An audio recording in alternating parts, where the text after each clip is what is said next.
So everything is working, I guess. So hello everyone.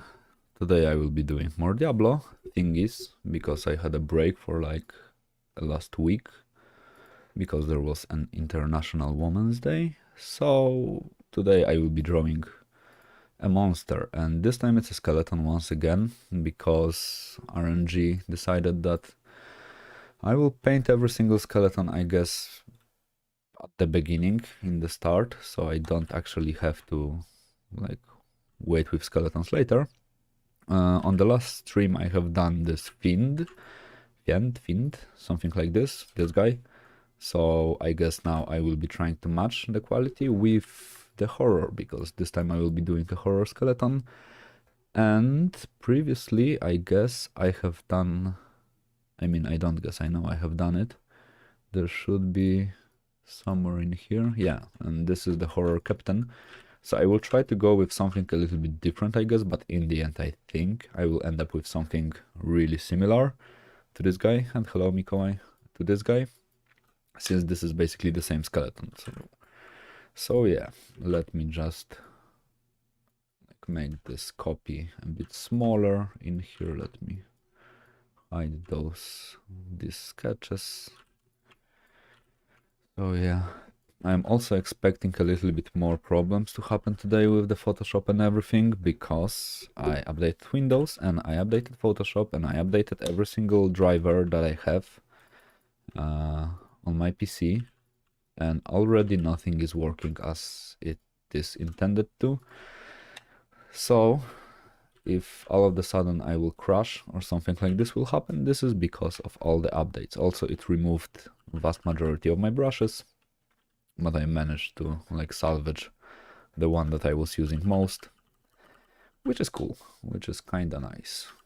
And I guess this time I won't actually need to have any type of a reference for the next skeleton, since this is like the 5th one, I guess, or something like this.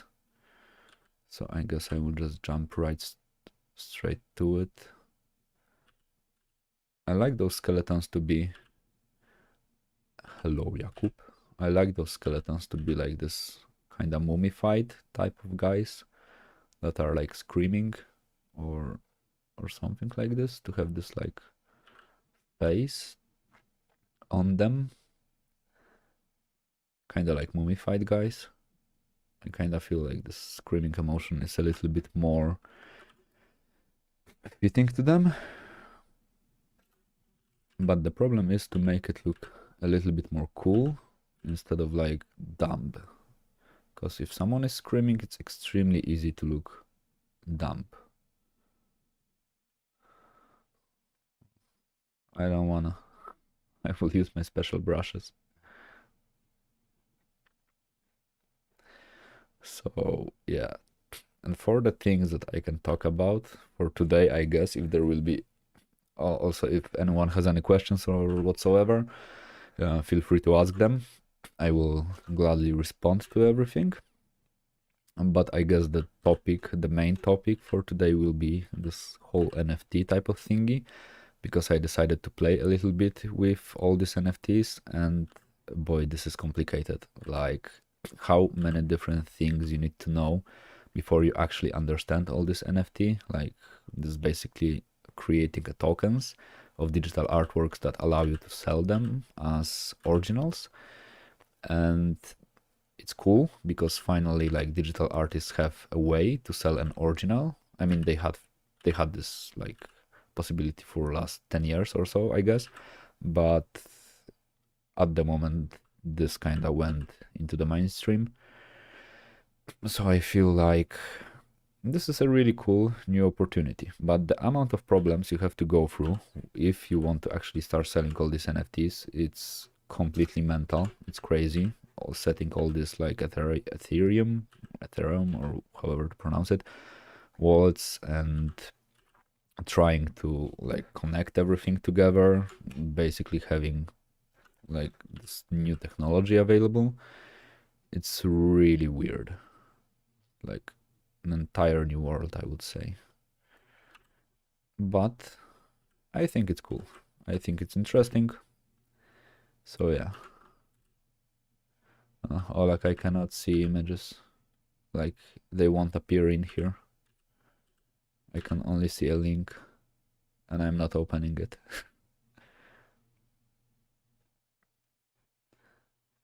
I mean, I can open it because it won't show up anyway on the screen. And now I'm curious what it is. Okay. I can upload this one. It's from a Polish cartoon Exorcist done by Walaszek. Some demons. At some point I thought about drawing like those demons from Captain Bomba, like the aliens from Captain Bomba, or the demons from the Exorcist, but they are also cool. At some point I guess I will do something like this. It will be a really cool thing to have. Like this high quality to upres this like bad quality cartoon, which also is extremely like funny. I love what Walaszeks do. So yeah, now I'm trying to come up with like not a generic pose, but I guess it will end up as a generic pose once again. I really suck at posing characters, but I like the head, so I will keep the head. Well, inspired by your sketching. Yeah, and hello, Rockcraft, and thanks. Let me see the master copy.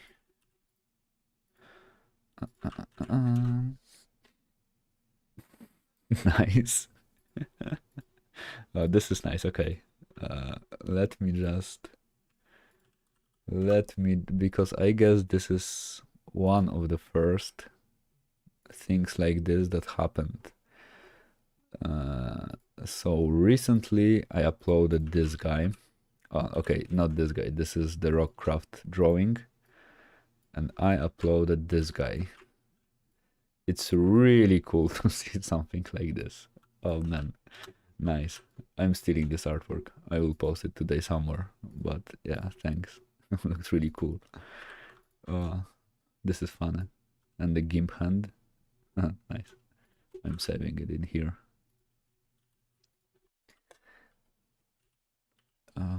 Yeah, and for the sketching, what I guess I was also neglecting sketching for way too long. And I feel that I was neglecting sketching for way too long. I don't really feel that good at sketching, so I can relate to the feelings that you have. How do you strike with an axe above hand? I want to basically give him this pose that he has like in here.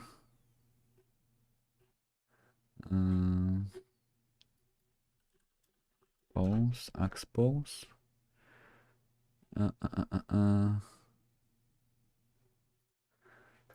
I guess maybe something like this will be cool. But I would like him to make like this overhead swing. Overhead swing pose. Or maybe I will manage to show you something cool. Yeah, I have seen your fiend. I will also post it somewhere when I like collect something. Wait, I will like only show you some things. I hope the Photoshop won't crash. And I will try to show you a really cool feature. Where are the libraries? Libraries. Oh, I won't show you this feature because I don't have the 3D models anymore in here. Do I? No, I don't. But basically in Photoshop, you can import a 3D model and pose it without much problems whatsoever. So later, maybe on the next stream, I will try to show you how to do it.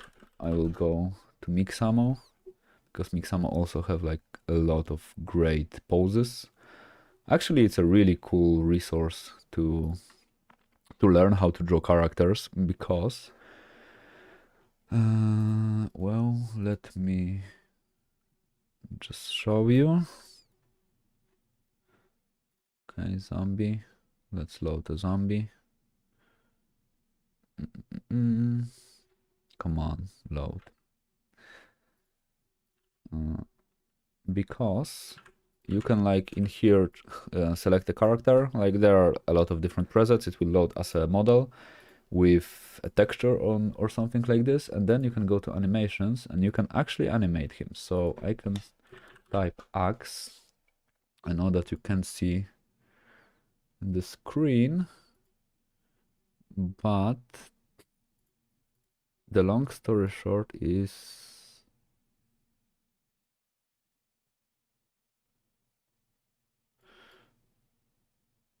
I can create a pose in here that I would like to copy. But let me just search. So I will upload another image so you will see what I'm talking about. So in here are like different poses and I can like place them differently in the perspective and everything. So yeah, this is actually a really cool resource.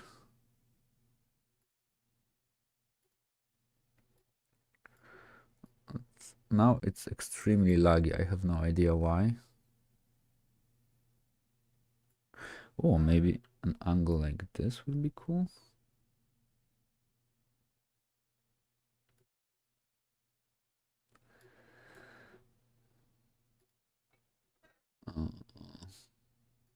Sorry for not drawing, but I want the pose to have interesting pose.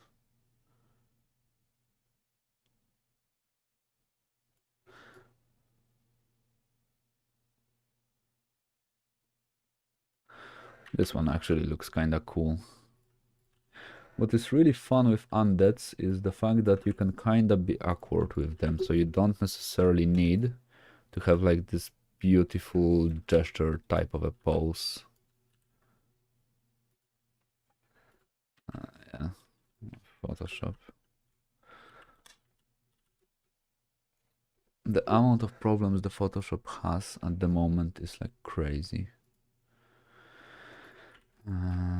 But to answer the question, is it even possible to learn how to draw properly by only copying? To be honest, I guess to some degree it is possible. Just let me finish this sketch because I also feel like this post will be cool. I guess to some degree it is possible to learn from copying, but of course there's a limit like to it. Usually when I try to copy something, I also try to understand how it works. So it's not like a mindless copy. So I don't just copy just for the sake of making a copy. I copy to actually understand the thing that I'm going to draw. So for example, if I were to draw this guy, I don't want to copy like this silhouette. I kind of want to understand the fact that, for example, his tie goes like this and the second tie goes kind of like this, and it's a little bit smaller because it's like back in the perspective, that his legs goes like this and everything, and that everything that I do in here kind of happens in the perspective. So by actually trying to understand what is going on in here later, when I kind of want to draw, for example, this thing from a different angle, so let's say from the below, there's like a higher chance of me succeed with it, because I would say that I kind of understand what is actually going on. So for example, drawing the same pose but from a really different angle, the second leg goes a little bit more vertical, is actually possible because I kind of understood what is going on. But this is just a really simple example. So while learning, I would suggest you to think while you are actually drawing, because thinking is really important if you want to learn art. It's often, really often neglected. A lot of people like believe that you just need to draw to get better at drawing. But personally, I think like drawing is actually a byproduct of like learning all the art and everything. So like you get knowledge, you utilize it, and because of doing this, you kind of get an artwork or something like this. But there are people who basically are making a living as artists by copying. So they technically are just really good, but it's like a different genre of art, I would say. It requires a bit of a different skill because like to make a really good copy is also, I would say, it is hard. It's not an easy task to make like a good copy. But in the end, for example, in my case, I don't really enjoy copying that much. Not anymore. I used to, but now I don't really enjoy it as much as I used to back in the days. But I would say it is possible.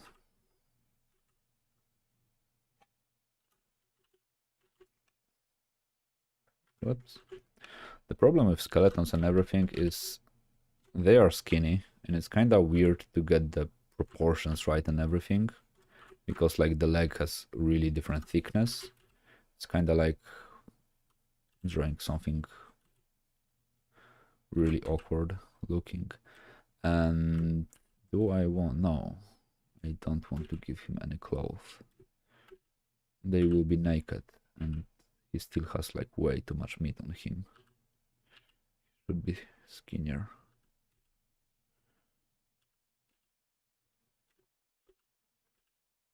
Also, the thing with like skinny monster is it might be kind of boring because you are drawing like this like really thin shapes and whatnot, and the thin shapes are not like extremely interesting to render, I would say. There's like a lot of textures to go with. The place on top of each other, below each other, and so on. Basically try to simplify everything. So like in the end, everything, like every single thing can be really simplified to something extremely simple. Like let's say I recently discovered that I like to refer to everything, that you can put it in the box. So if you are drawing a vehicle, let's say, you can imagine putting the vehicle in the box, and just because you do it, the box basically will become a really simplified vehicle, because you can cut, if the box was like filled completely, you will be able to cut the box in a shape that will in the end give you a shape of a car. And I kind of guess the same thing happens with, oh yeah, great, I don't have my shortcuts. Wait, the same thing happens uh,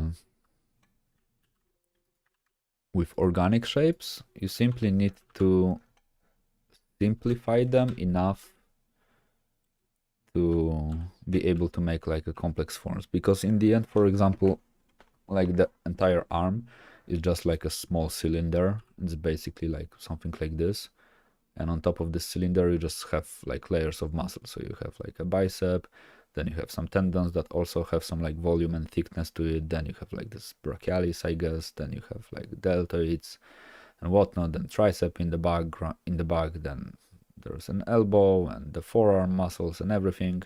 And basically it's just like laying the forms on top of each other. So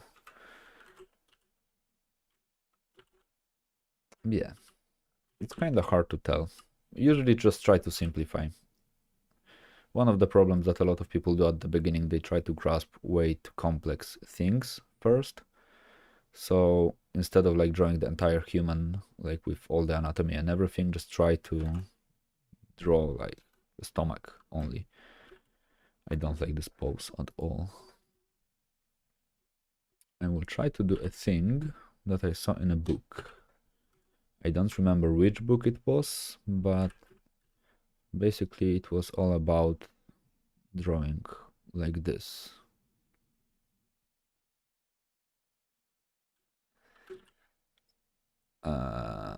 No, and to be honest, I don't think I will do anytime soon because I'm not that great at anatomy and everything.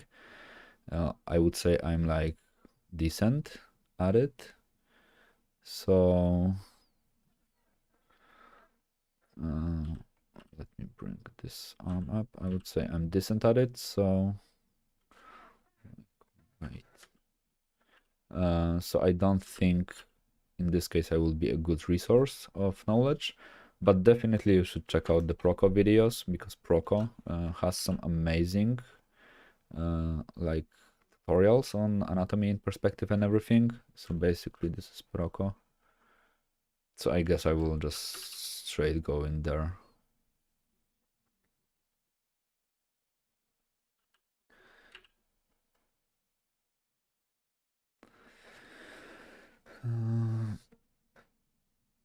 Yeah, it takes patience to be honest. The problem with art is the more you do it, the more you discover you don't know, and the more stressful it becomes because at the beginning you know that you cannot draw.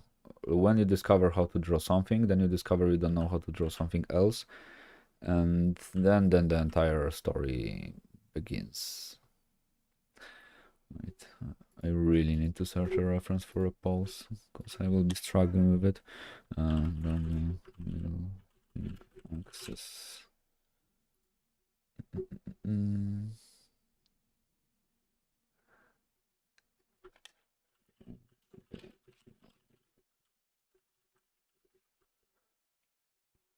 Oh, I know what pose. Do I want to do this pose? No.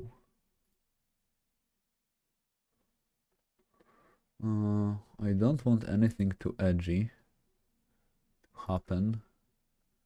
So I found some references, but doing a skeleton like this would be extremely edgy. So I'm not going to do this. But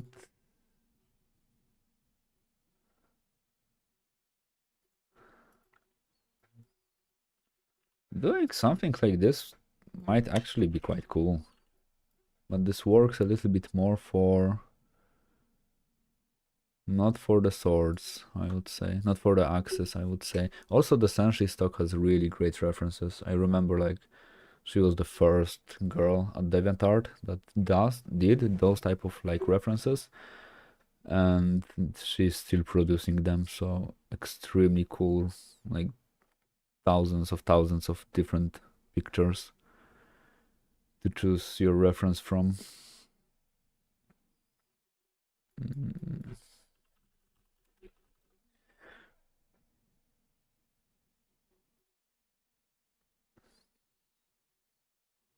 Or maybe I will simply draw him like this as a sexy skeleton.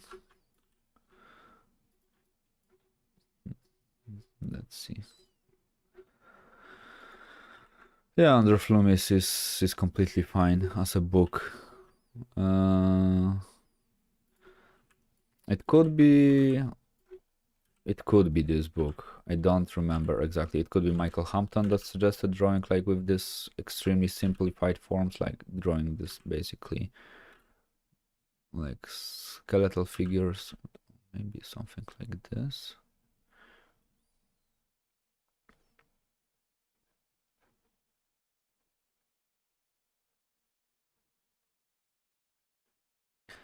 Because it was really nicely explained. If you can draw like a stickman that does the pose that you want the monster to have, then most likely you will have a higher chance to succeed with drawing the actual like huge pose. So there's like one of this really cool pose that goes kind of like this.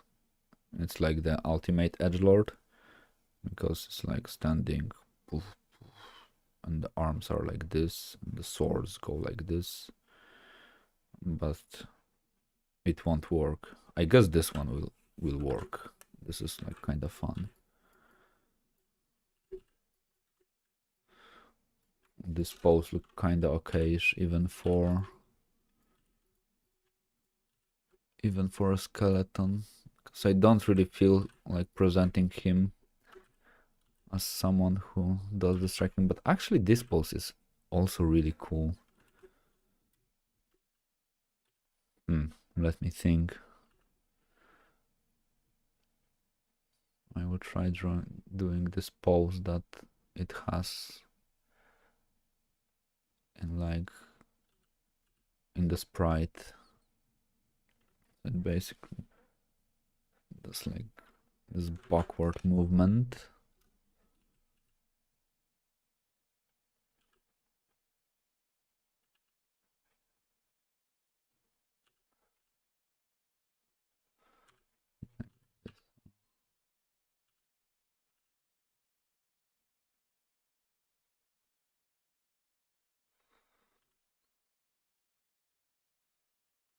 A lot of dirt is happening on the screen right now, but this is basically where you can see that you are not sketching enough. I definitely was not sketching enough, and now I have problems with like the simplest thing. Just pose a character, and this immediately shows where I lack experience.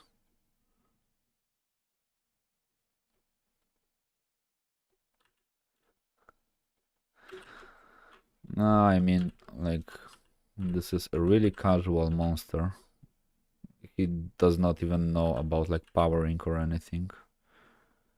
He's like roaming and just swinging an axe on everything that is not like alive. That is alive. So I don't think like, but I like this pose. This pose is nice. I don't feel like he would even be able to like power up at something.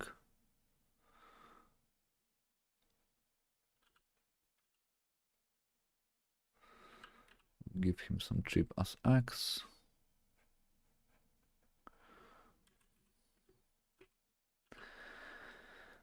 Webs, no, not drawing with whites. The problem with those poses are they're extremely similar to each other. So like the legs, he looks like he's walking proudly.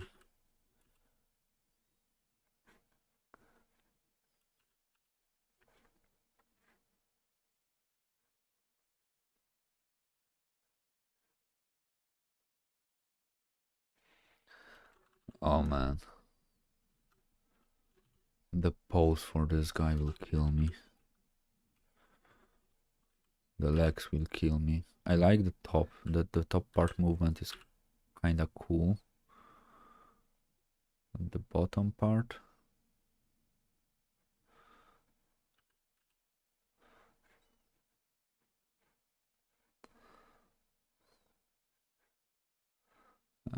Maybe something as generic as this.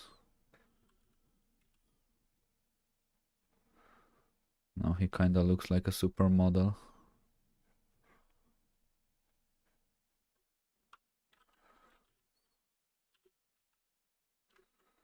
Now let me try to do the same thing, but a little bit more in the perspective.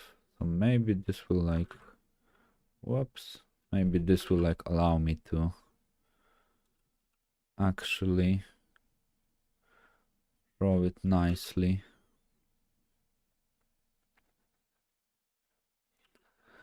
One like in the front, the left one will be in the front.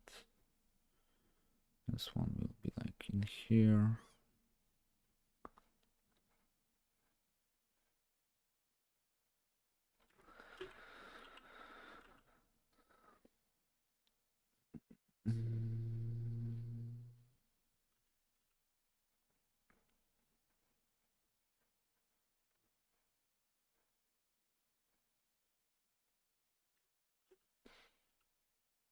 Like needs to go a little bit more back.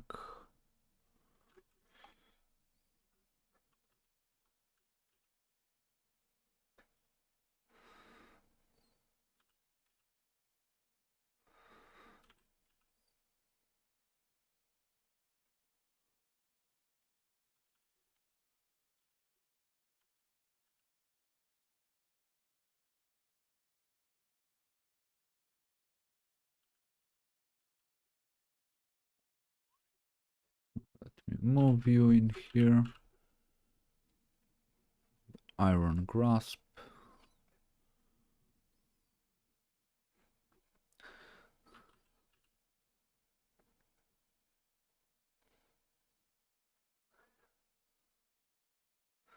Okay, now this will do. Not really, because I, to be honest, I have less than small amount of time available at the moment, and I need to finish like one huge tutorial that I do for like one company, and I guess I have like 5 days left to finish it. I guess I will manage, but it will require me to like heavily go with the editing and everything.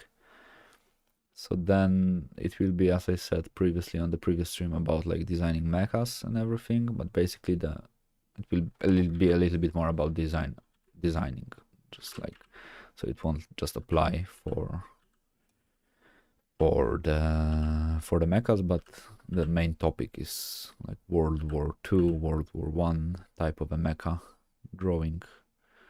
So yeah.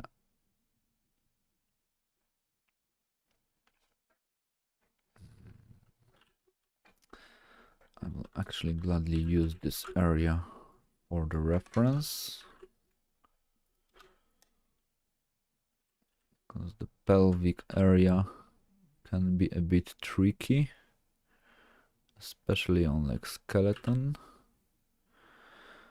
Basically, it's like I provide a tutorial and they provide customers. So like then we split the earnings in 50-50. So basically I provide content, they provide the audience for the content, and everyone is happy. So I think it's a really neat way of working, because this way I don't really have to worry about all this like marketing and everything. Like the hardest and the less pleasant stuff is taken care of, which is nice.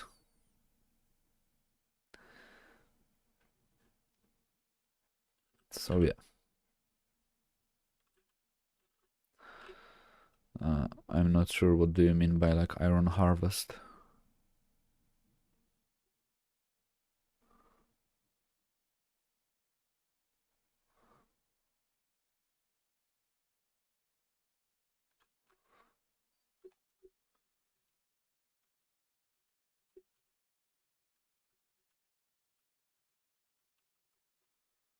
The new Photoshop is not even working properly.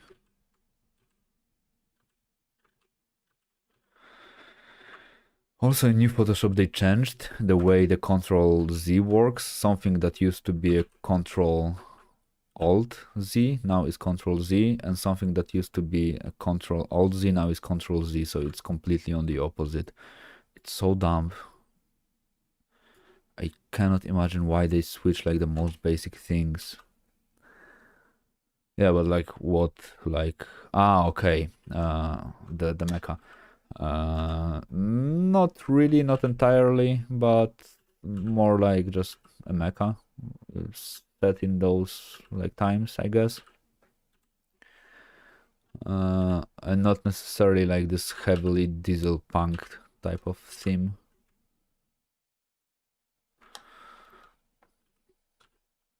Yeah, I mean, it's not a new topic. It was heavily popularized by Brujalski, I guess, was his name. But yeah, we could say a little bit more like an iron harvest, I guess.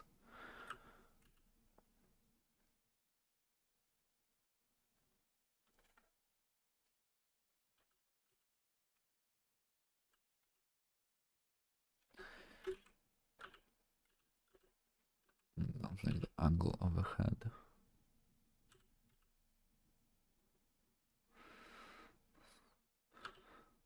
And I was like once reading a book on the creation of undead creatures by... I have holes in my memory. How to draw undeads. By book. Okay, I found it. Keith Thompson. This guy. Actually, it's a really cool book. Like from all these like cheap ass books for like 10, €5 or something like this one is extremely cool. I highly recommend it. There was this like really cool chapter about like posing your creations and everything. And he, I guess, because I never knew if this is a he or a she. Like I never like Kate. I guess it's like a unisexual name, or it can be. I don't know, but I never knew the gender. Was talking about like you can show a lot of creepiness just by the pose, because the humans tend, let's say, to move really beautifully in a sense, and the undeads you can like pose in this like weird creepy manner that kinda do not look elegant, and it can show tremendous amount of the character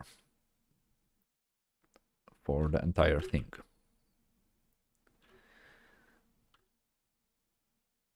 How many weeks until left? Oh, I don't know. I do them like now one per week, so it might take a bit of a time. Maybe if I will have like a summer break or something like this, maybe then I will kind of sped up on this whole challenge and everything. Because now it's like going extremely slowly instead of just slowly. So I guess it might take time. But most likely, if I will have a bit more like time available, I will do like a whole day Artstream or something like this, where I will try to tackle like, I don't know, maybe 5 at the same time, or something like this. So I will be able to kind of catch up with all the numbers and everything.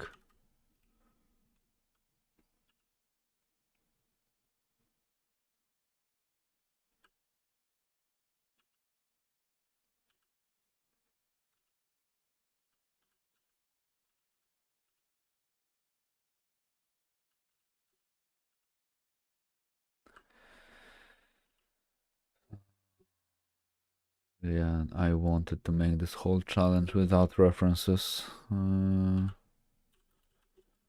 Stupid me. Mm-mm-mm-mm-mm. Now to find a really cool and the perfect match. Nice. This is why references are cool, because you can find something that's pretty much perfect in like a no time.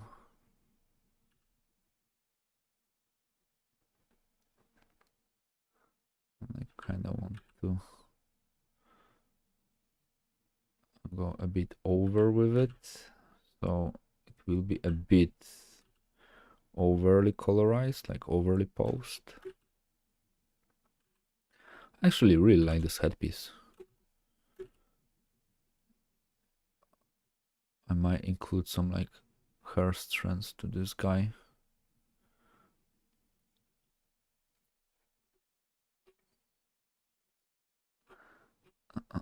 Uh,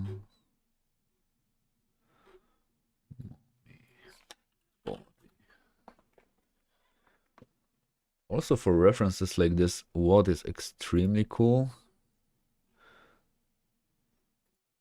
is the fact that you can really see a lot of different details and whatnot and everything.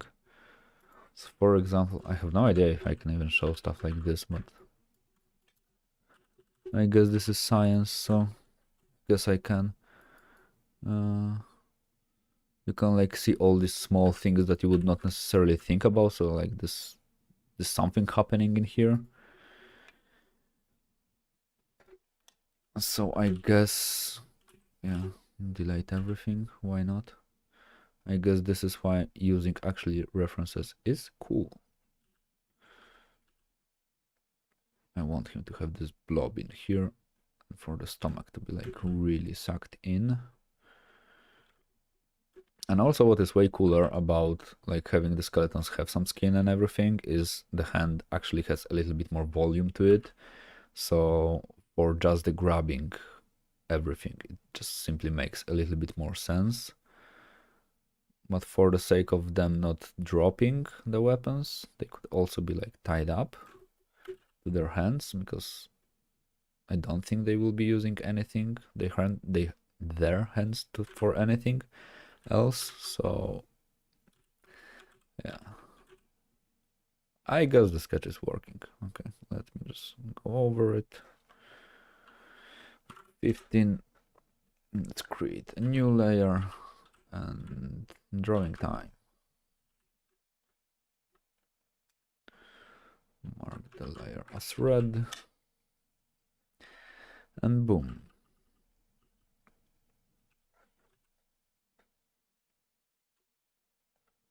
How tall is this guy? Increase the height a bit. And going back to the theme of these NFTs and everything, because as I said previously, it's a really interesting market. I managed to open a shop on OpenSea.io, I guess, actually allows me to create an original for a digital piece, which is extremely cool because now all the artists, like all the digital artists, have the possibility to actually create an original like artwork. You can, as a digital artist, create an original type of a file that, for example, for collectors might have some value. And this is basically a game changer for every digital artist out there, because now we are not necessarily bound to just selling prints and everything. We can sell originals as traditional artists do in galleries and everything, which is extremely cool thing to happen in a mainstream. And actually the most expensive piece of art ever sold is at the moment an NFT, and it went for like $89 million, something like this, like the crazy amount of money, which is kind of cool to see something like this happen, because basically this is like a history of art being made at our times. So definitely an interesting thing to do. But to set everything up, as I said, properly is a complete and utter nightmare.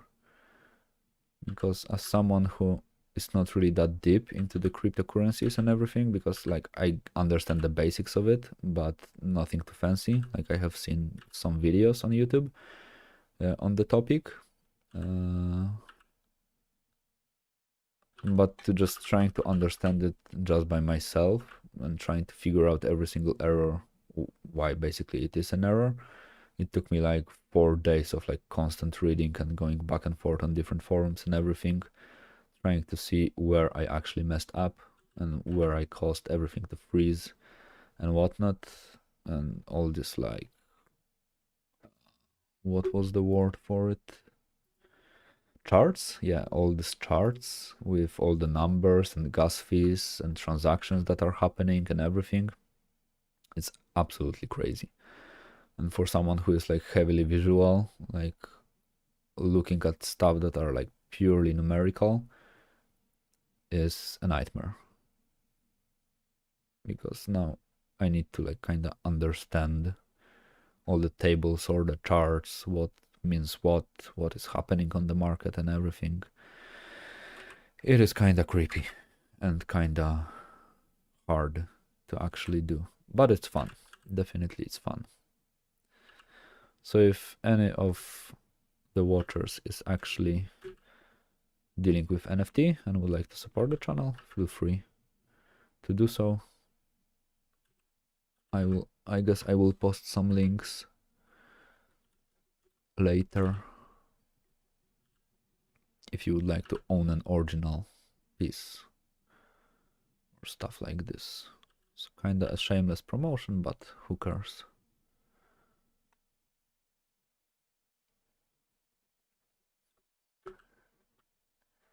And also, if anyone has a founders app invitation, I would gladly take one.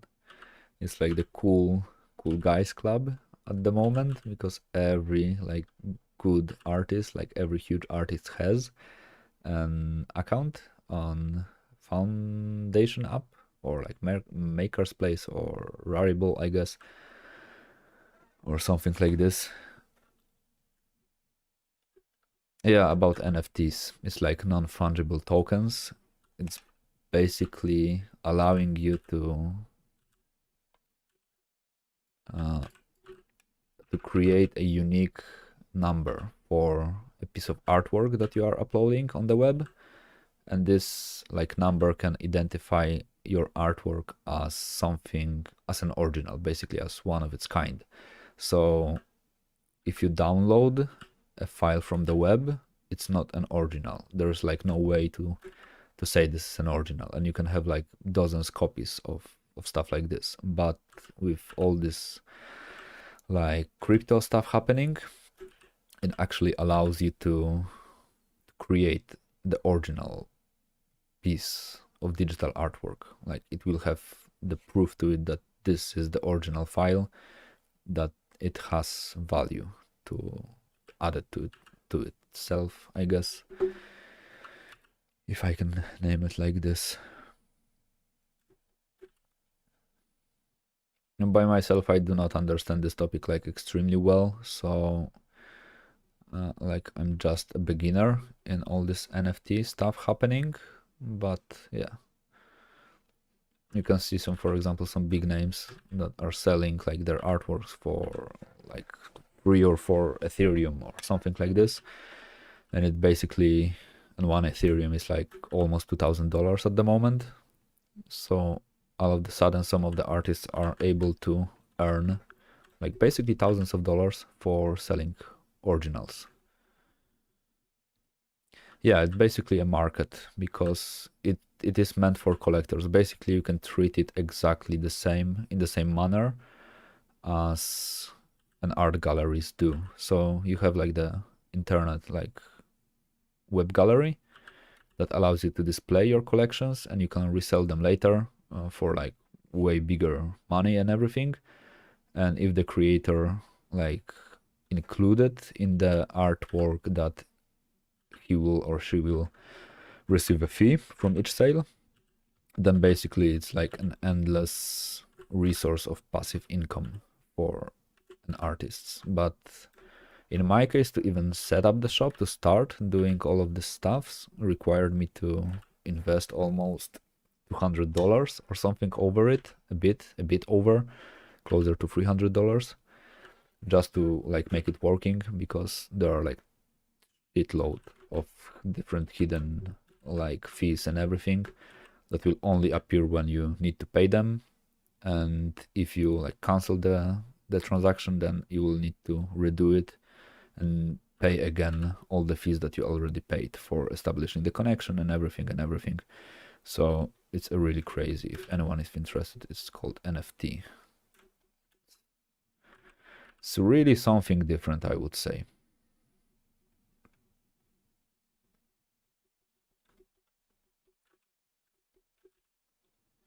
Especially since, for example, even today, I got like an invitation to some weird page, which basically was selling shrooms and stuff like in chocolate, and they were like trading with chocolate. Like I guess it was some sort of a slang for this group, but I was like, okay, I nope from there, because it's way too deep. Like I'm in the NFT for like 3 days, and it felt like being like really as deep in it.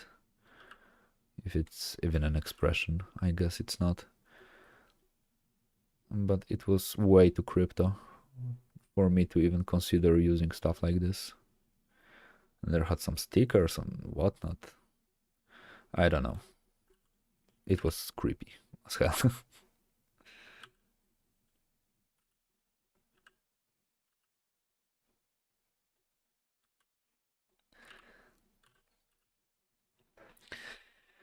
Yeah, and the inner arm, my arch enemy.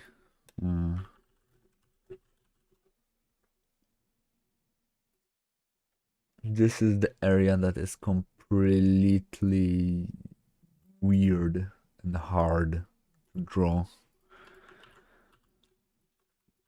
The way the tricep and brachialis and everything interacts with each other is like always been mind-boggling for me. I need to study muscles much more, because once again I'm lagging with the knowledge on the muscles. Basically it kind of splits in here.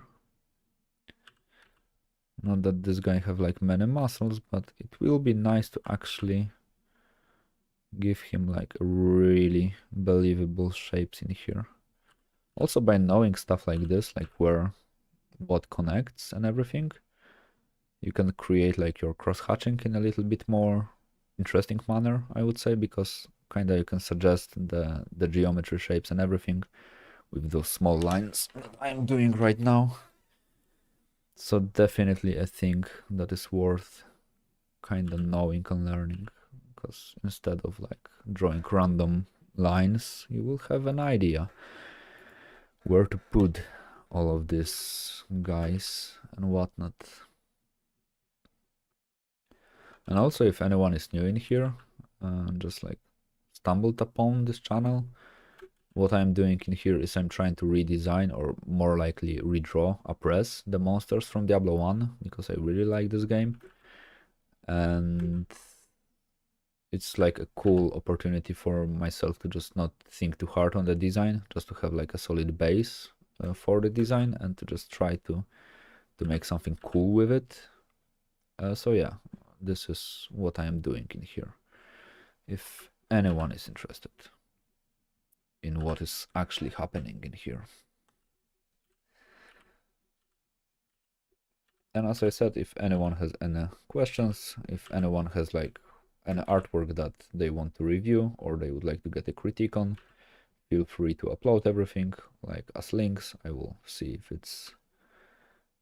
it can be shown in the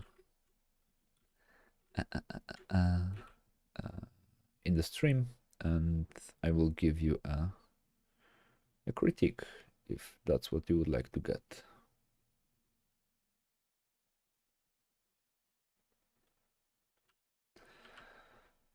And also my hard drive, I guess, is failing, because for like quite of a period of time it is making weird noises. So I guess soon I will have to buy a new hard drive, and I will need to make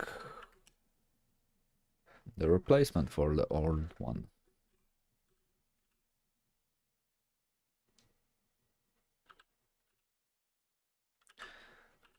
Like, or maybe just something is resonating, as a friend of mine suggested.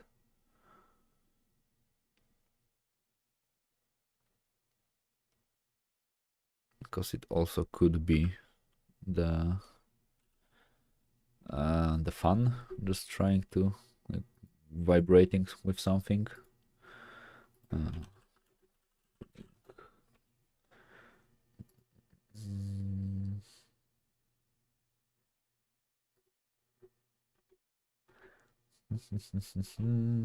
the reference for holding an axe, where it is. Where is my perfect reference? It could look like... No, it cannot look like this.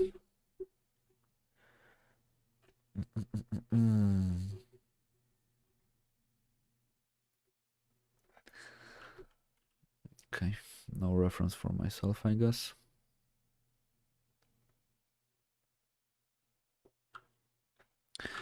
So I guess I will create my own.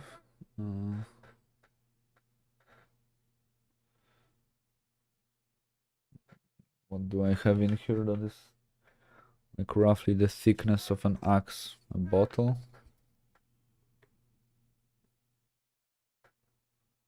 Whoops. That will have to do.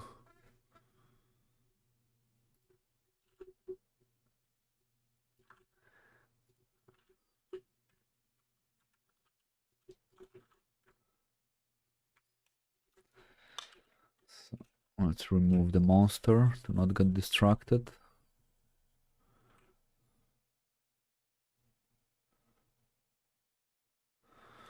Jan Lechowicz, Jan Jedrzejczyk.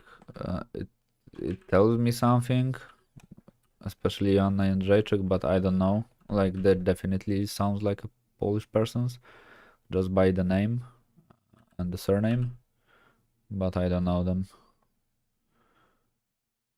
Like I'm not really familiar with all the like if there are stars or anything in Poland. I'm not really familiar with like this, let's say popular people. I don't really watch TV or stuff like this, so I don't really care about what is going on in those fields. So I don't know, honestly.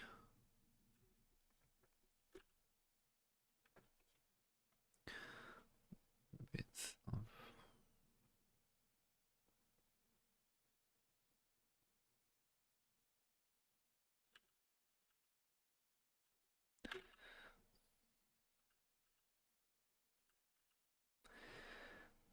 boom.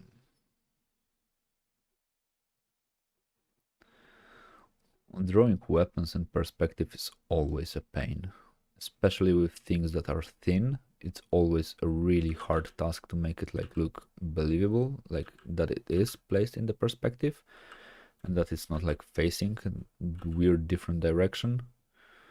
It is always something that I had some problems with, but I guess I'm not alone because I always seen some artists like messing these things up, and everything that they did was not looking like it is actually placed in the perspective.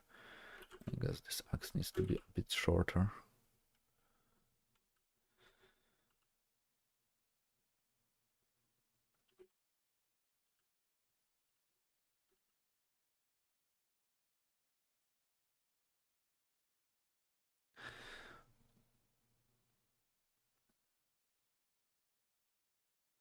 Also, I can imagine someone actually taking care of a skeleton and kinda like, as I said, securing the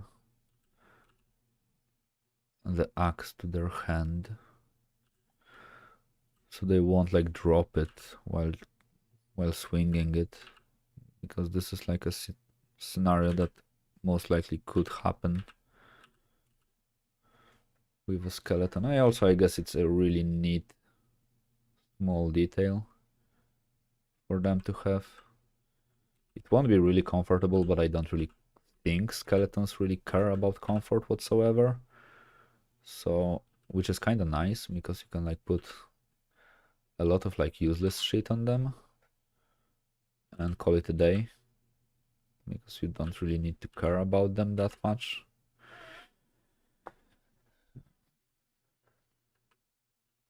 You need to check your word, censoring and modding.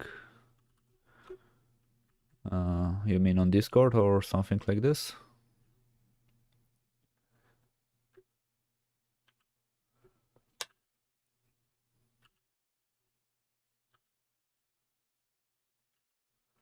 Because I guess I will get some like bots and everything. That's nice. But I guess bots will always appear.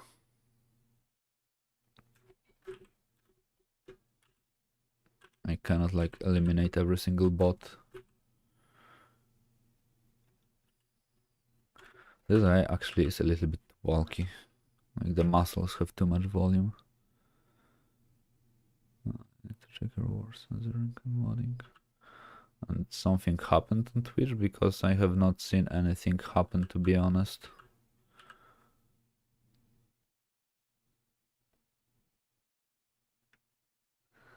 Huh. No, I guess I have. Uh, I have the chat box and everything off, and on multi-stream chat, I do not really see like any other comments. To be honest, like I just connected Twitch, but I don't seem to get like any traction on Twitch whatsoever. So I don't think at this point I do really care about Twitch that much. I guess the YouTube will still be my like main platform.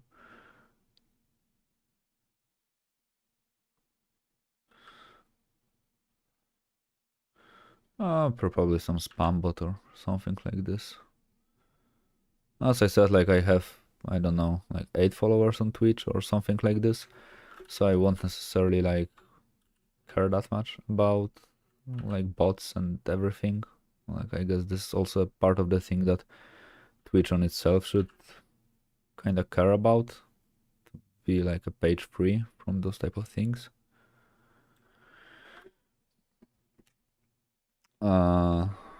Actually, at the moment, it's like a no man's land because, as far as I understand, the copyrights on NFT basically do not exist at all.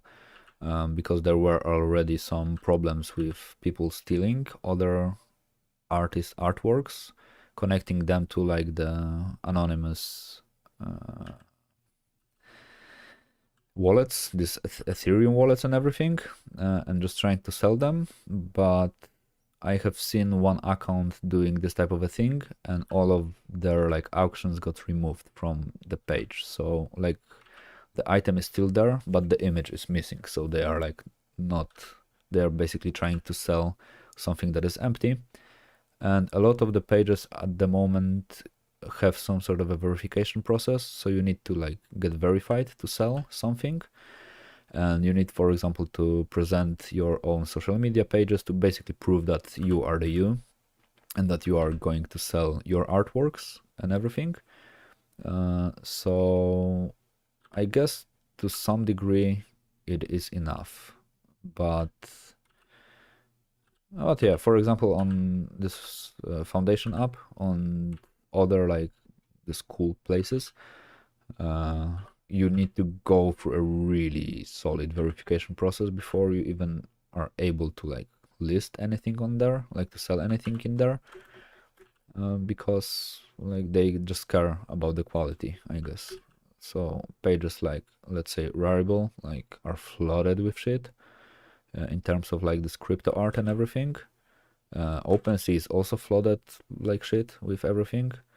But for example, Foundation is flooded with good quality artworks, mostly because not everyone who has an invitation produces like a quality stuff, because someone who was invited, for example, by Foundation app can also invite someone. So they can invite someone who, for example, is not like really skilled person, and they can upload there freely after like getting verified and everything. And as far as I know, every single page is like kind of aiming at some point to like get to the point where there will be open for everybody. But as I said, now there's like a huge boom for it because it's something that is new, basically. And for Spider-Man, I have seen like tons and tons and everything of like Spider-Man, Marvel, and whatever type of artworks being sold everywhere. Like, so it's really hard to actually do anything about it because it's like, as they write on many of their pages, they are decentralized. So it means it's not like a physical place this page is happening in, these markets. And everything goes through basically anonymous blockchains. As far as I understand it, I might be babbling because I'm just telling you how I understood everything that is happening in there, that are basically impossible to track down, like to see from where this transaction was made. Like basically you just have a number just to prove that it was somewhere. You, I guess, will actually have to see someone log into their account and to find the computer and to log with it into the same wallet, because it's almost impossible, I guess, to steal someone's wallet because the protection is like 15 layers of protection, like authentications, passwords, some like randomly generated codes and everything. And also the downside of it is if you lose your account, so if you forget the password, if you forget all the like words that you have set up as a security, then the account is lost forever. It's impossible to recover. Actually, no. Actually, every single page that I have seen, it do not allow anything that is NSFW. Like it's illegal to post porn in there, which is cool, which is really cool, because I can imagine it. I mean, there is a page, definitely there is a page, because this is too big of a market for them to like not do something like this. But I can imagine how huge the market for like porn NFT will be, because if people could own like could actually own a porn piece, like just for them to have like the original like personalized digital file, I guess this stuff will go for like double 10 times more than actually all the things that are listed at the moment go for. So I guess 100% there is a page that does stuff like this, but definitely this is a really closed market. Like even now, since I like tried to like get some connections and everything, I got invited to some groups and everything, and those groups are like 50 people top, something like this. So it's like even the groups that are dealing with this type of stuff are really small. So yeah, but for in my case, this is a really cool adventure. As I said, I really like cyberpunk, and this is basically like a cyberpunk things happening in real life. For me, it's like a pure cyberpunk. So, which is nice. As I said, I like this game, and this shit is like science fiction to me, to be honest.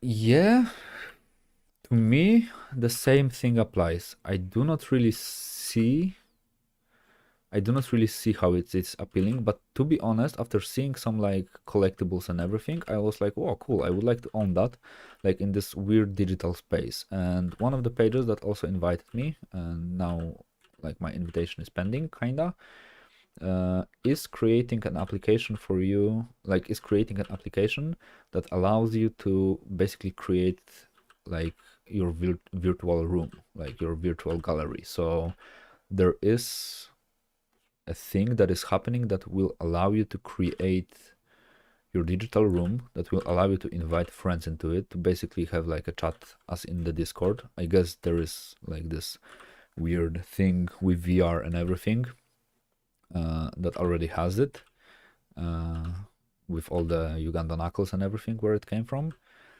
And there you can actually hang and display the pieces of art that you own. So basically, I would say it's kind of like in this movie Ready Player One, and I would strongly believe that this is actually the direction the world is heading in.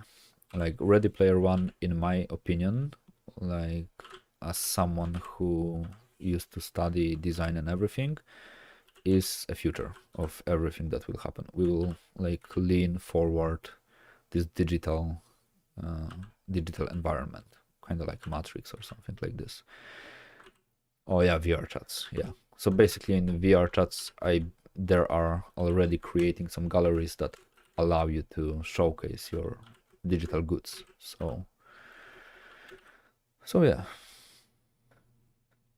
And also, it's a little bit easier to put a value on something that is something, because, for example, if you have let's say a painting or a 3D sculpture or whatever. And the cool thing, it also can animate, so you can like own a thing that actually moves. So this is the cool part. But it's easier to add a value to, let's say, a cryptocurrency if it is actually something, I would say. So instead of having like empty, this, let's say empty quotes, Ethereum or something like this, you can own something that kind of represents this value. Because if you own a piece done by like a famous artist or a famous designer, then no matter what are like the prices of Ethereum and everything, this thing has value. Because, for example, this is like the unique sketch the artist did and decided to sell or something like this. So it's definitely something that will like explode soon. Like, I guess now there's like the explosion of popularity of it. A lot of different names will establish in this market, And then I guess it, like the boom for it will kind of pass, as pretty much boom for everything does. And then it will like just go a little bit more back to normal. And also this is a reason why a lot of people are now like buying all of these NFTs and everything, because as far as I understood, they can later sell them for a higher value. So if someone is like dealing with, is an investor on, it's just like a person who loves number and trading and everything, this is like a perfect opportunity to earn more money and for artists to actually support themselves too, because why not?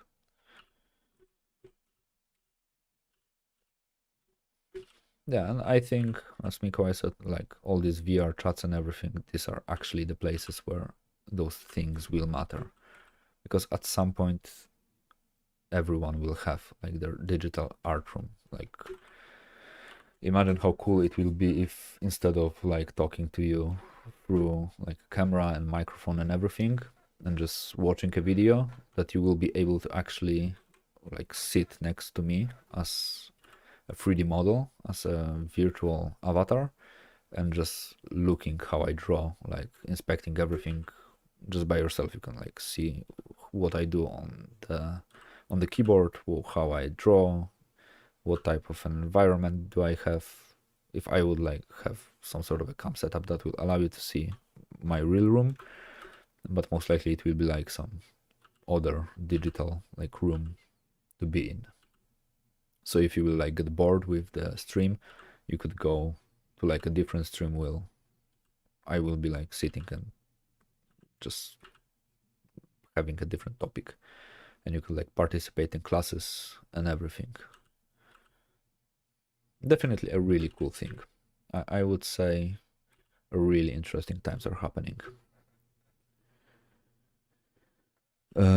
This one actually is the only one that I wanted to have from the old pack that I got, that Photoshop deleted me, and it's Nurzan Bekaliev. Jesus Christ. Nurzan Beka... Nurzan Bekaliev. V? Yeah, V. So I found them on digital brushes. Basically, I went to digital brushes, that Tumblr, and I downloaded them. And this is like the only brush from the entire pack that really like was the brush. It was the one that I was really missing in my entire collection of the brushes that I do have. Okay, so now let me rework the line weight a bit.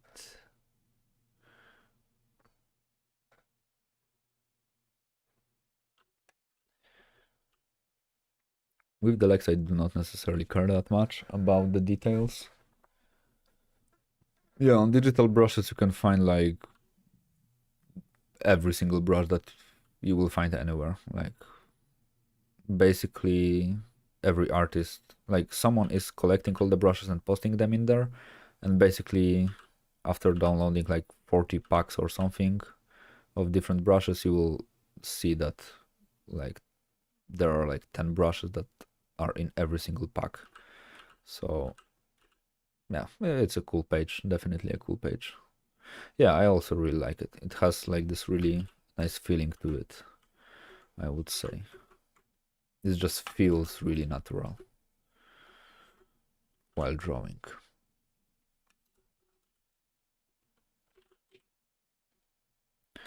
I think this leg is way too long.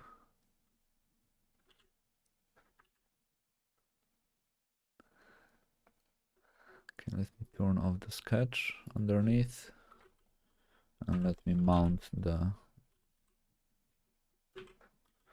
feedback to it. It's not looking like it's properly put in the perspective.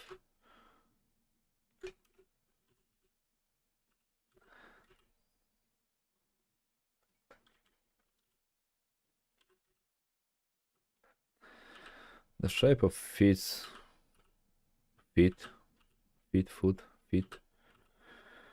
are extremely weird, and I absolutely never enjoyed drawing them.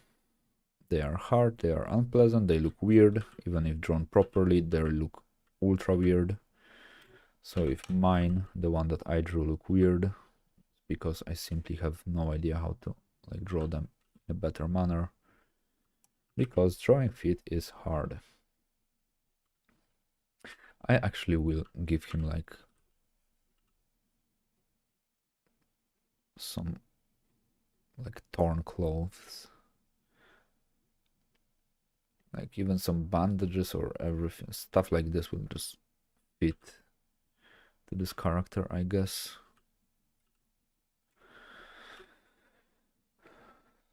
Yep, no problem, and have a good day or night or whatever.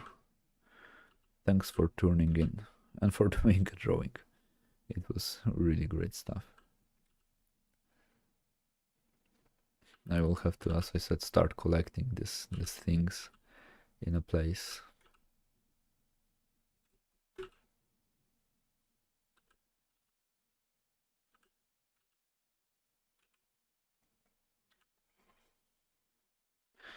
I see it's like way too long. Then the pelvis is way too thin. It does not carry the mass with it.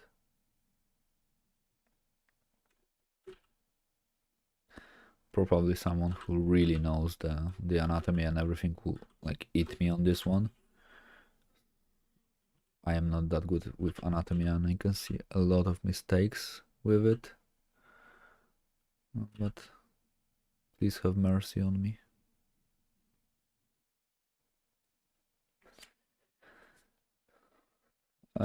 I really think it's a really neat hobby. A friend of mine actually, Jakub, I don't know if he is still there. Maybe he is. He is painting like, maybe not miniatures, he is like painting bigger models and everything. But it is extremely cool hobby. I even used to do it like really back in the days when I was like in elementary school and everything. It used to be my hobby, but it's extremely expensive and it is good as a hobby, but it's really hard to do something with it, I would say.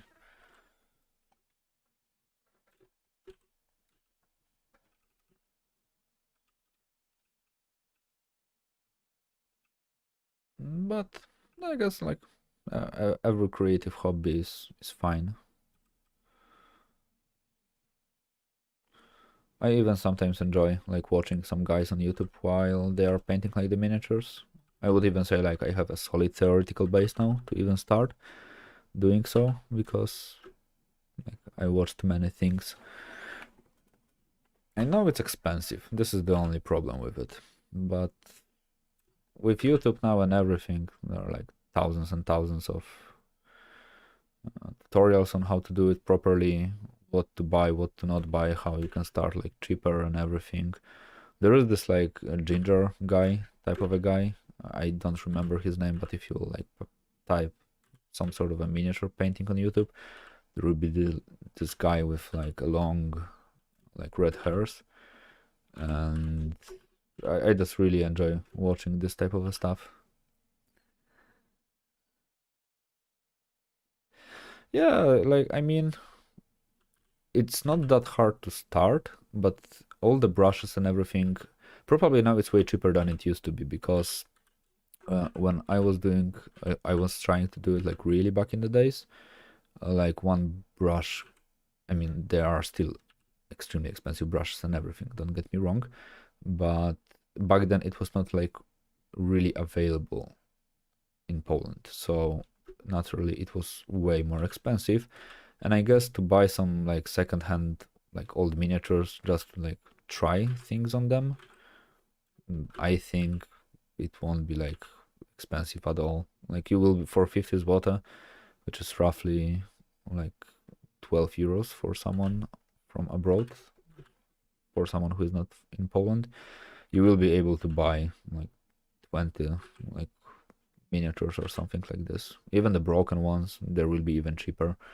So I guess you can like do a lot of cool things with it. And in the end, to like keep it a little bit more educational, I would say it's a really cool thing to understand the geometry and how light and shades and shapes and everything work, because you will basically be working with the geometry all the time and with colors. So definitely this is a hobby that will translate somehow into your painting skills. Because as I said many times, Jakub, for example, is painting like models, and he is like a great artist. And I strongly believe like this hobby is beneficial for his artistic skills and artistic development. And even after like watching some tutorials, I have seen different artists doing like crazy good paintings. Like actually the colors, the light on the miniatures and everything, it was crazy good. So yeah, I think it's a really neat, that it is a really neat hobby. Holy shit, almost hour and a half and I'm still doing a line art. And this is why you should sketch more. You all should sketch more. I should sketch more, because drawing something like this should take me like 30 minutes, I guess, or something like this. I would love it to take me like 30 minutes. And I guess I need to practice much more to achieve what I want. I don't like this shape.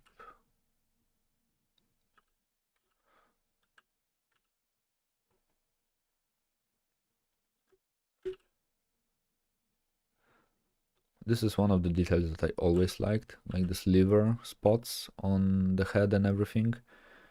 It's extremely neat thing to add like as a decal for a head.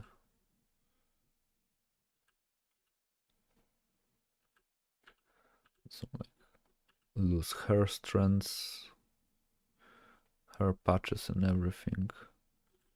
So as I said, I want to kinda avoid doing the same thing as in this one, but I like the face on the left one much more. The eyes seem to be more dead and a little bit more tormented.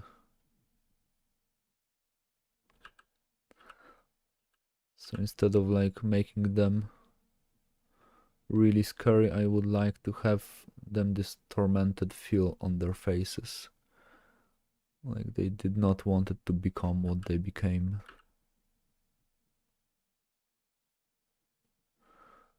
And some holes in the skin. Yeah, I think it looks kinda cool.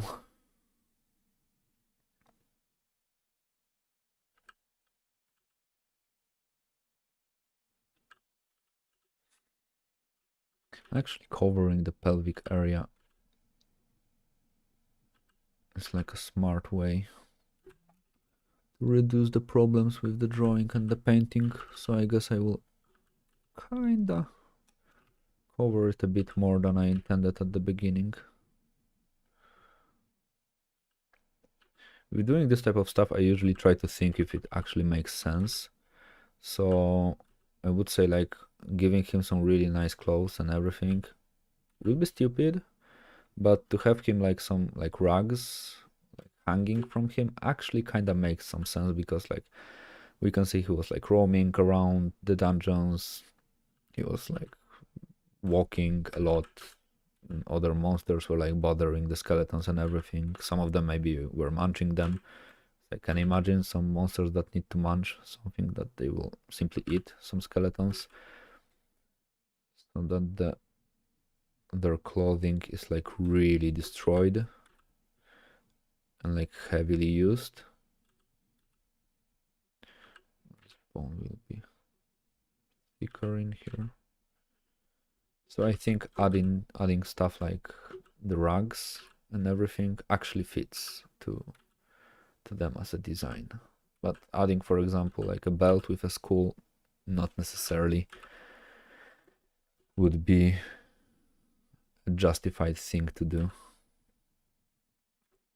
Because I could give him like a shoulder pad with like a skull and everything, but it will simply look weird. It will feel weird. Feel out of place. But if it will be some sort of a like skeleton lord, and at some point I will be doing a skeleton lord because I will be drawing Leoric, the huge ass skeleton from Diablo 1. Then I guess I will give him like a really cool armor or something like this. But at this point, at this moment, these guys won't have a cool armors. Maybe some captains should have an armor, but I already did some captains and they were like naked. So no captain, no armors for them. And I also wanted to kind of avoid doing this like generic type of skeletons in a sense. So like giving them like this generic cheap armor, I don't think it's a good way to go. I kind of wanted to differ them somehow from all the designs and everything. And by doing stuff like this, kind of like mummifying them, I guess they are getting a little bit more original in a sense.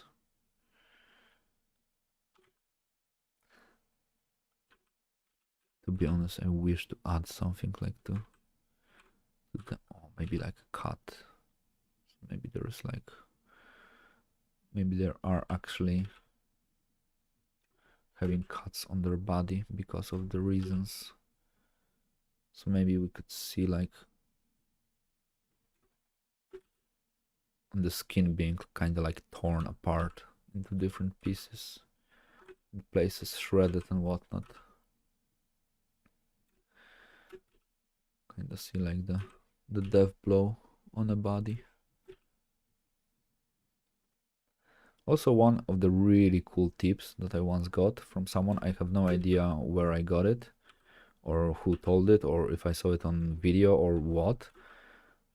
Most likely it was a Feng Zhu because it sounds like something that could say, like something that a designer could say, that if you don't know what to draw like on a character, instead of like trying to imagine the character, like trying to force yourself to think what he or she or it should wear, try to imagine yourself meeting the character and what you would expect them to wear. So if you go into the dungeon, let's say, and you see a skeleton in this like dungeon in particular, what do you expect this skeleton to have? So for example, if I were to enter some like giant cathedral type of a tomb or whatever, I would not necessarily expect to see a zombie in like a merchant clothes or to see a skeleton like clothed as a merchant.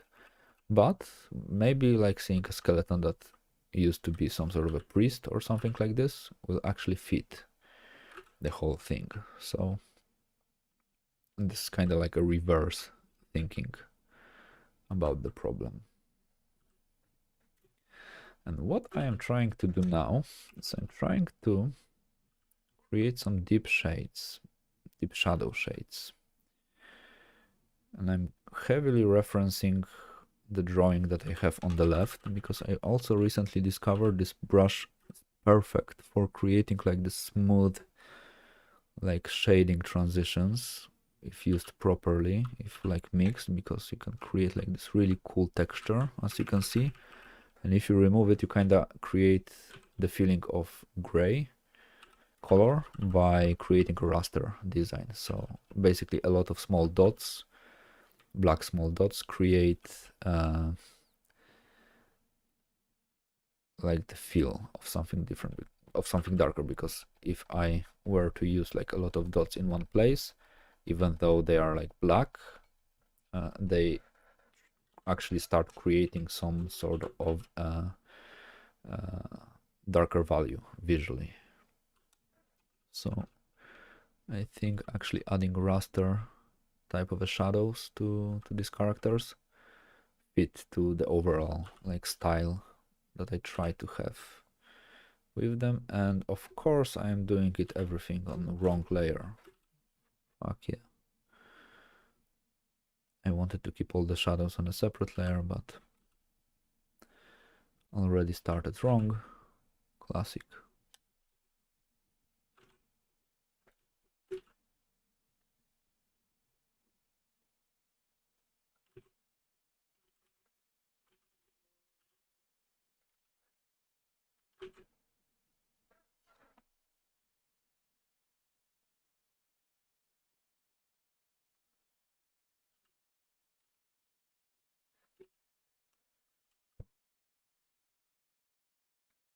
And with shadows you can play like really a lot. This is actually one of the greatest things that I discovered. If you manage to like nail down the shapes, like the graphic design of the shadows and everything, the shapes, the graphic design of the shapes of the shadows, that's a long word, then the painting will like immediately look better. Like establishing a good light and shadow relationship is extremely important. And also this is why a lot of paintings like have also a lot of great paintings have also a really great strong like this graphic feeling to them, because simply the shadows, the shapes and everything are really cool, just masterfully crafted, which is a really hard thing to do. I always kind of disregarded the shadows and everything as treating them as shapes, but the more like I was learning the craft and everything, the more I saw how important actually the shadows are and how much you can achieve with them. And what is the greatest part, like things in the shadows, is the more shadows you have, like the more things is in shadow, the more things you can avoid painting. So the quicker you can make a painting and the better it looks, basically. So it's like a really great shortcut to make better painting quickly. Just try to kind of avoid, just don't avoid doing shadows. Try to use them to your advantage.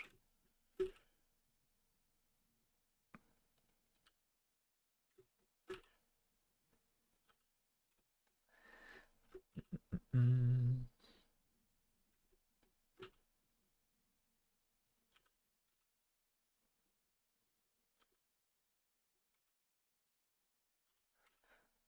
And also, if anyone has any questions, feel free to ask. Oh, also at Thursday, the day before Friday. Now it's a flex that I know like the names of the days in English language. I will be doing an interview with Nicolas K. So also remember to like set up your reminders and everything, because he is actually an extremely talented artist with like tons of skill to himself. And actually he's one of the artists that I used to watch like really often on YouTube, because he has a YouTube channel and everything. And yeah, this is like a really great artist to follow, to put it simply. So just remember on Thursday, I will like have an art talk, a new one, because I had no art talk for like over 2 months, I guess. Like I had no time to organize it nicely and properly. So I'm really happy to finally like revive the series, especially since the last guest was Xiataptara, I guess, if I remember how to pronounce it correctly again. So it's nice that really skillful artists are participating. And maybe soon I will also make some streams with Henrik Rosenborg, because he wrote to me recently and he was willing to do some streams. which is also great. Also, maybe soon we will be drawing some Diablo stuff together.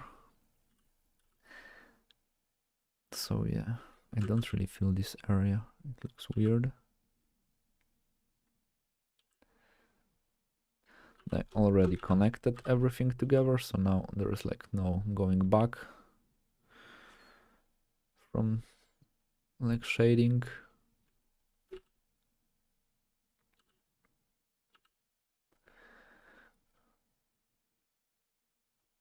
And as I said, the cool part is the more work I put into the line art, into this like small shadings and everything, the easier it will be for me to get the colors. And especially since I already have like a really cool reference for the colors, because these colors are exactly what I wanted these guys to have. I will have way easier time like coloring this fella. So I won't have to spend like so long with all the sliders and everything to just see how it works. Oh, and for example, stuff like this that are happening in here, I really like how this area turned out. It kind of creates like this visual division between like the chest and the stomach,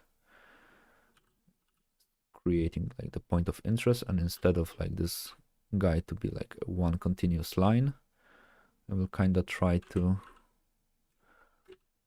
reshape it a bit, so it allows me to kind of guide the eye throughout the whole piece.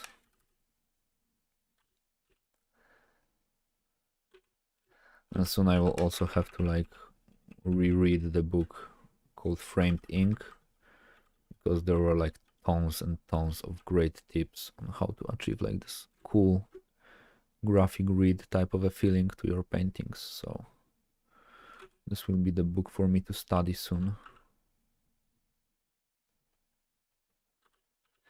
And boom, some thickening.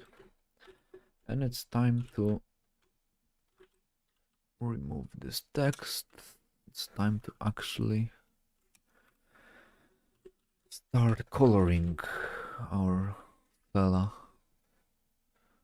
I guess I will start with like a neutral grays. New layer underneath the whole painting, so you can see how the layers look like. I fill this guy with the color.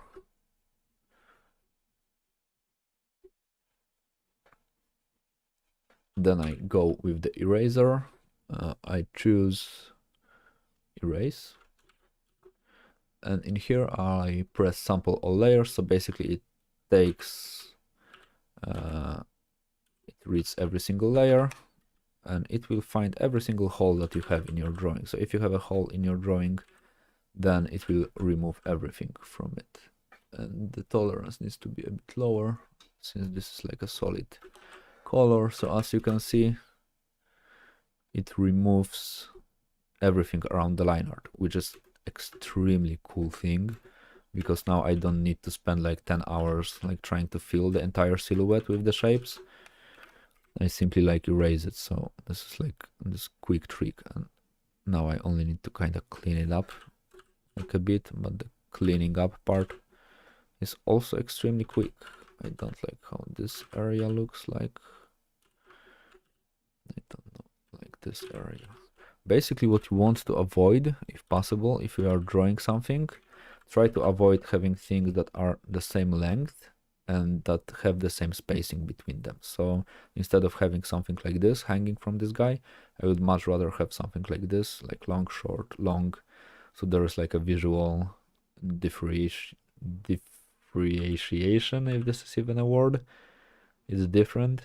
Differentiation, I don't know. Something like this. Something along these lines. Basically, the story is avoid repetition of shapes. And most likely it will look okay.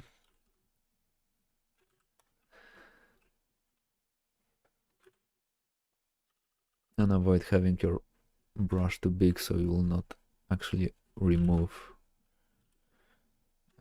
the things that you do not want to remove.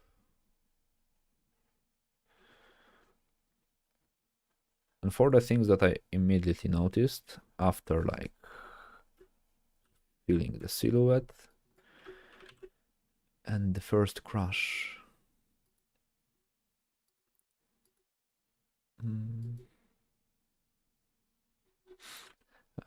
The thing that I noticed that I don't like for this guy when I actually now can see a silhouette for him is the shape of a head. As you can see, it's really flat. The back of the head is really flat. It lacks like this roundness in the like neck area, so I will have to add it.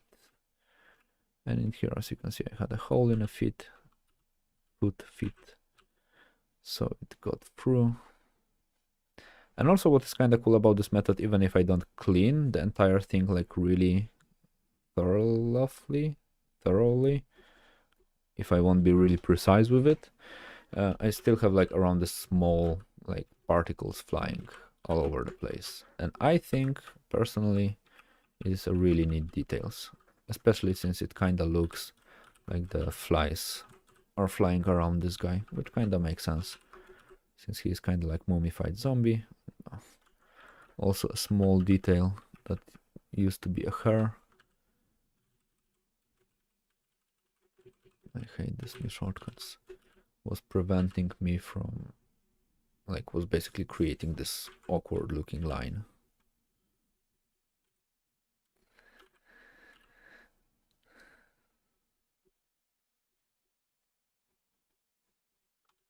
Okay. Our strands are added, the basic shadows are added. I guess in here there could happen something a little bit more complex. Actually, he entirely could be covered with the small holes. This shadow should be bigger. And there's actually this cool area between like deltoid and a chest muscle, which basically is kind of empty. So if you go like in here, you can like stick your finger really deep. Let me just show you the model. Maskless chest.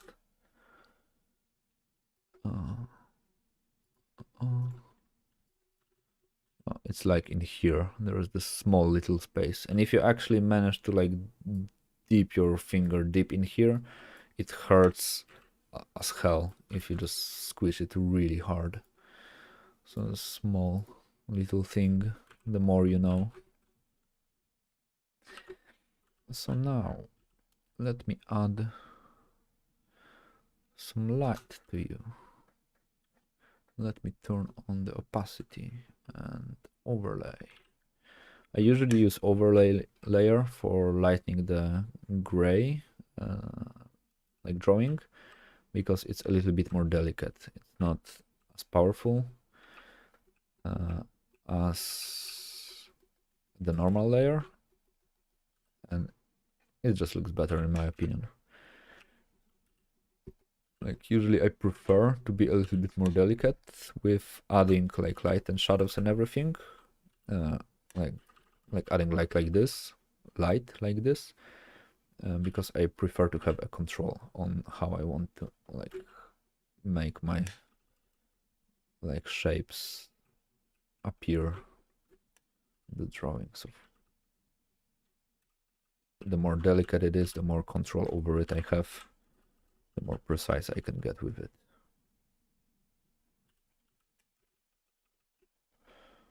And actually when I'm adding a light, I'm also trying to add some like texture to it, so this is why I'm using a textured brush. So I'm not only like working with the light, I'm also working with the shadow. So if I remove the opacity a bit, now I can kind of add white places to it, and I can add dark places to it with the overlay. And the overlay will actually take in account the things that are underneath it, so it will allow me to like work on all the shadows in a little bit better manner, I would say. Can add more dimension to them in a sense. But the thing that will like ultimately make a difference are like all the colors that are happening also in here, because some colors will simply be brighter in value, so some colors will just appear as a brighter grays, and this is one of the things that I really want to have. And for the things that I really want to make pop out a bit are the neck shape, the chest area, and now instead of like only relying on the lines, I can also increase like the feeling of strands, of the muscle strands and everything, just by like adding some like shading type of a thing is in here. So I can kind of shade in the direction of the fibers and everything. And it kind of allows me to create this additional layer of details.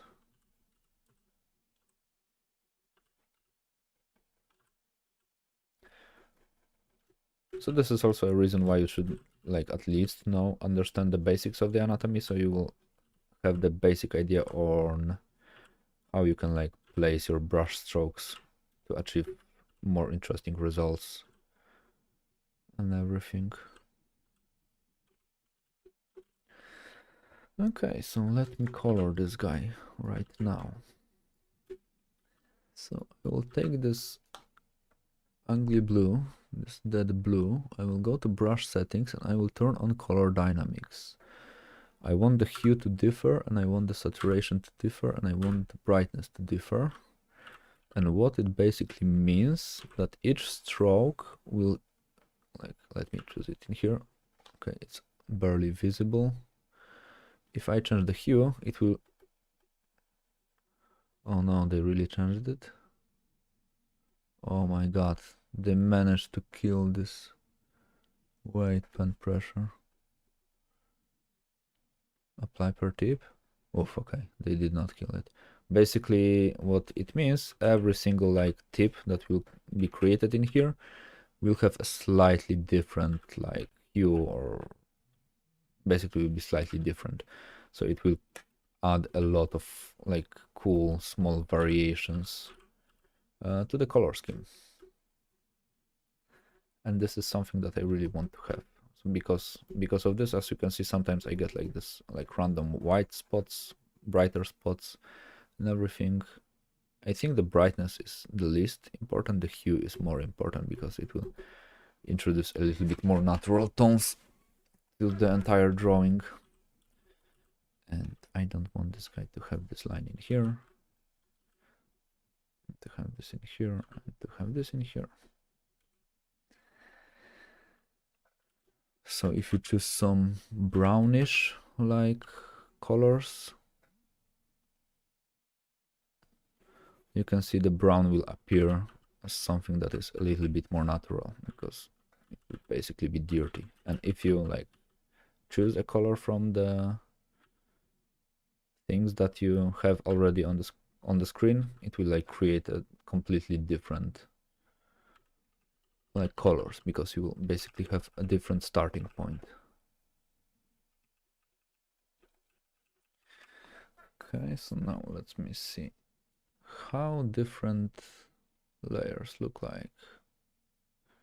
I would say overlay looks kinda okay-ish.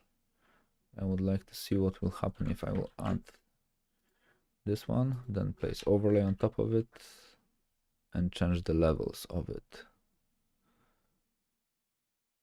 It will basically look like shit, but not necessarily. Yeah, it looks better.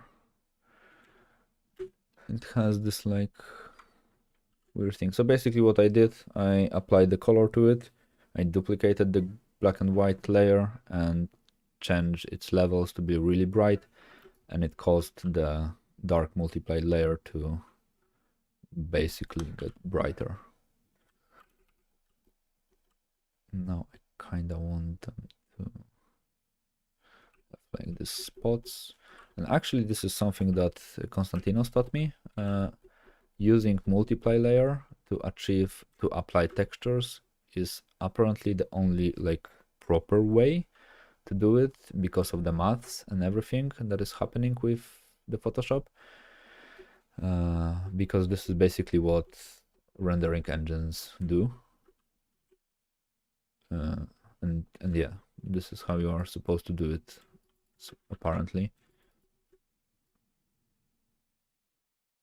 So I'm trying to experiment with it because, like, since this is like, let's say, a rule, it does not mean that there is no way to improve on it. So for example, as you can see, if I, what have I done? No, I don't want to have a group. If I create an overlay layer on top of everything, it brightens everything really nicely. And if I will make it brighter, and if I will go to layer styles, play with some sliders, then it allows me to create more distinct transitions. And I remember when I was doing this guy, it took me really long to get to the point where I liked the colors. In this one, it took me like a while, a moment, basically, to go from the start to a place where I already like the effects. I think it could be a little bit more grayish, but just slightly.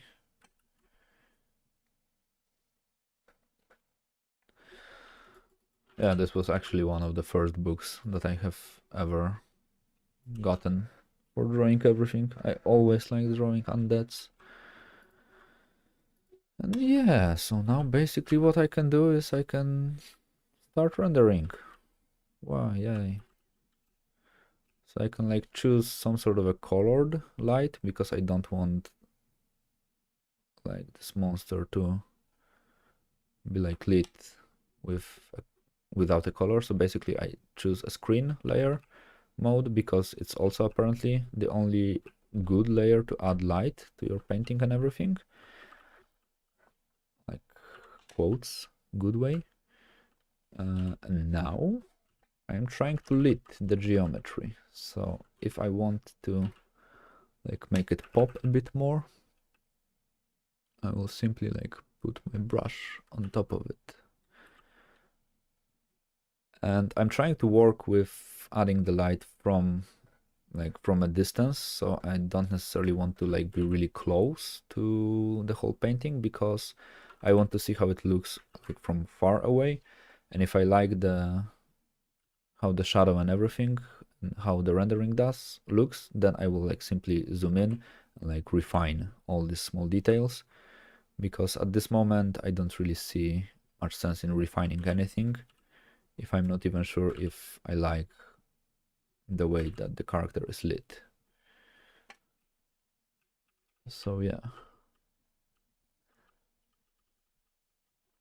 And also a really cool trick if you are like trying to work in a really neutral looking light is to simply like grab a color that you have already on your character and try to light up the forms with the color that you already have on him. So I will grab like this bluish type of a hue and will try to paint with it. It will kind of guarantee you a natural feel for rendering all the forms. So for example, a metal, as you can see, I can grab the color, I can grab it once again, and I can like constantly make it a bit brighter and everything. And this is how it lights the character. I like it. I will add another layer. This one will be an overlay layer. I want to make the backlight a bit darker, the hand a bit darker, the blade a bit darker, and just small things. And now my favorite adjustment layer is to take a white brush and to fill the entire silhouette with it. Let me just duplicate everything. So I will work on duplicates. Now I connected like on the copy, the line art with the colors from the background. In here I have like the copy. So horror. And now I will create a layer that is like brighter on the top, darker on the bottom, because usually we see more light on the top because it's higher. This is kind of like obvious thing to have. And now I will just simply change it to the overlay. And if you overdo it, it looks really weird, but if you place it for like 15%, as you can see, now it kind of pops the whole character up a little bit more, because like the top part is a little bit better lit and the bottom part is a bit darker, as you would expect it to be in real life. And what I also want this guy to have is like the old blood on axis. I expect this guy to... Why it is so desaturated? Have like bloody axis or rusty axis. But this guy definitely kills what he finds. And maybe he even eats it. So he can have like this bloody mouth. Not too much. Slight touches of red. Here and there. And what is really cool with using all the layers is the fact that sometimes you will get like this hues out of nowhere that really bring a lot of cool stuff into your painting. And in here, so not necessarily if I will be drawing from like the imagination, like completely from imagination, I will like even think about using this hue of a blue, this type of a blue or whatever. Most likely I won't, but simply by using like layers and everything, I have this like element of that is really hard to predict. And this guy I would like to be a bit more like this.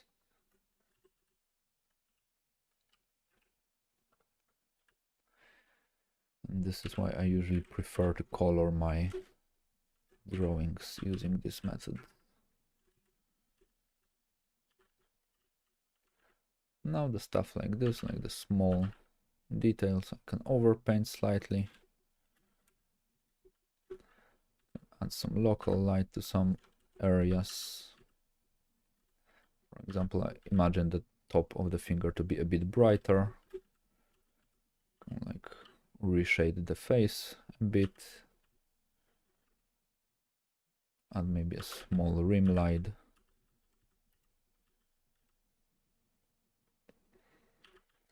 And if I would like to finish this guy in like a really high polish, basically like create it to make like an illustration out of him, most likely now I will spend like 6 hours or something like this just cleaning and refining everything. So this will be like the moment where I will actually start refining all the details and whatnot, if anyone is wondering. Open for an earlobe, a bit more like dots.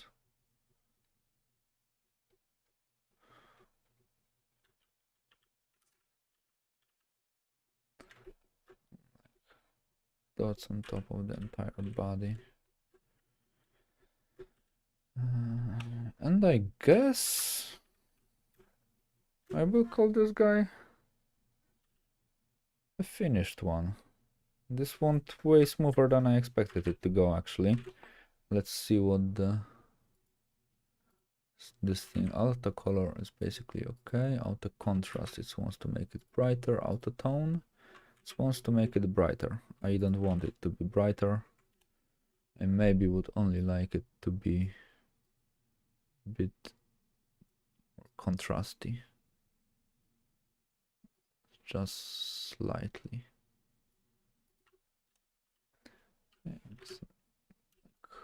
Light on a chest to appear. I usually really like using the like lightning of how this tool is even called. Dodge tool. At the moment I thought they name it dog tool. Dogga tool. But I don't think the dodge tool and the dog the miniature is coincidence. My hard drive started to like moan again. I guess it will die soon. So I said, so now I duplicated the whole skeleton. I simply put it in the perspective and I will simply match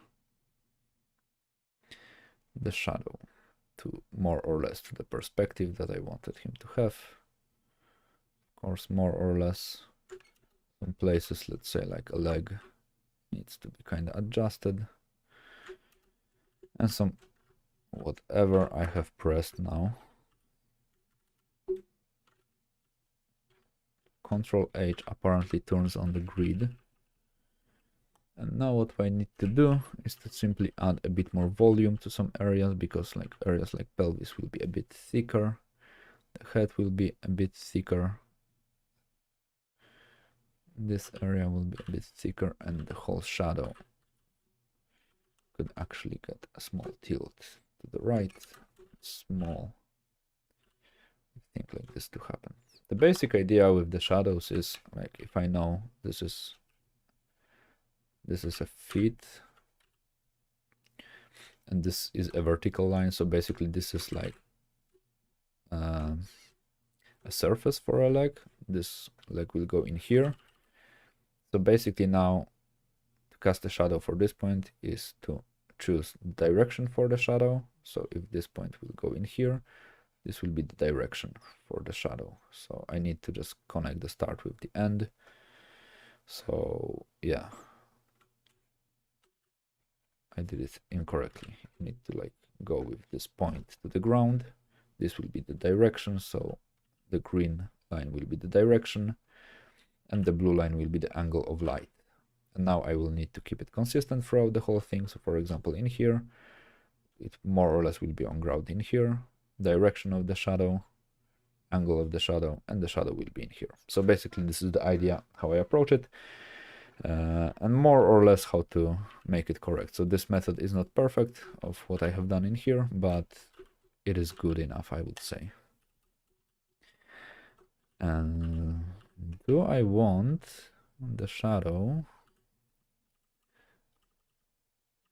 to be like this also?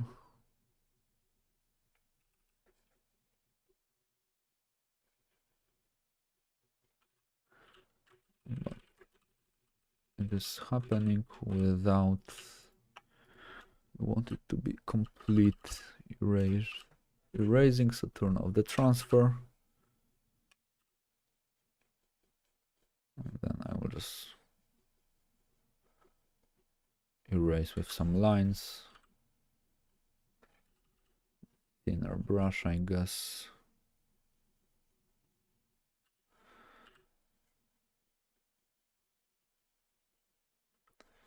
So this way I have like this rasterized shadow. And now to make the shadow look a bit better, I'm not a huge fan of how it looks at the moment, I will kinda like draw on the edges. So I will kinda like blur it a bit with some lines and whatnot, so the shadow is not like perfectly cut out shape. It will be rough, a bit different. The shadows like this looks really weird. The object like this look really weird. So this way, like the shadow will not be as uniform, as sharp. In a sense, it will be a bit more destroyed. I don't know if I like the way the shadows look like at the moment, but yeah, I guess this will be all for today. So this was the creation of this guy. Maybe only small adjustments on the face are needed to be done, but it will be like really a cosmetic type of a thingies to happen at the moment. So like, let's say this jawline in here to be a bit brighter, so it will kind of like stick out a bit more. But as I said, this is like a small things at the moment. So I will be able to create him. And of course, the more time I will spend on him, because if I were to spend like 10 hours on him, the render will look way better, the whole geometry and everything will be way sharper and everything. But since I do not want to spend 10 hours on these guys, I will spend 10 hours on like Diablo and everyone else from like the main monsters. I will leave him as it is, but as always, the small imperfections are kind of driving me crazy.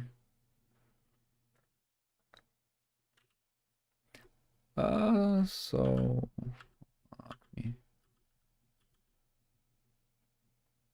I cannot say that I'm going to end the stream, because then I like notice 10,000 different things that I should improve upon, and then I cannot finish the stream. It's a curse. And also I need to randomize the next one to see what I will be drawing like the next week, maybe, most likely.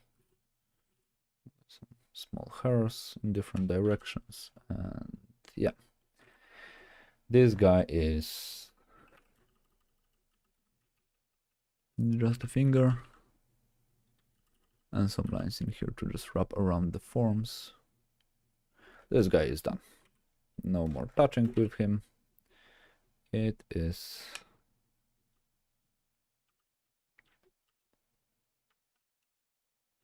just a shadow, just a shadow.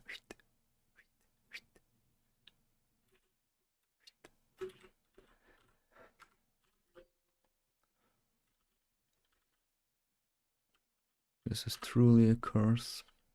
If you want to finish but you can't.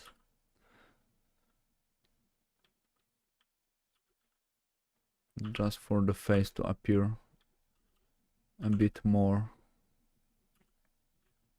Because I noticed this guy do not have any teeth. And he at least should have some. So the teeth area should be a bit brighter. So now the face reads a bit better. So okay, yeah, that's pretty much all. As I said, this is like our zombie. Also a really cool thing that you can do is to actually go with the curves. Unfortunately you cannot see the window, but if you play a bit with the curves, with everything that is happening in here, you can also create a really cool effects, because you can go with something like this that kind of looks like creepy YouTube video, or you can kind of rework some values. So after doing a painting, you can kind of bring down some values up, you can bring up some values and everything. So it allows you to like quickly rework the aspect of values in your painting. Usually what I discover, like giving it this small S type of a shape that kind of brings down the lightest values and brings up the darkest values a bit, works best.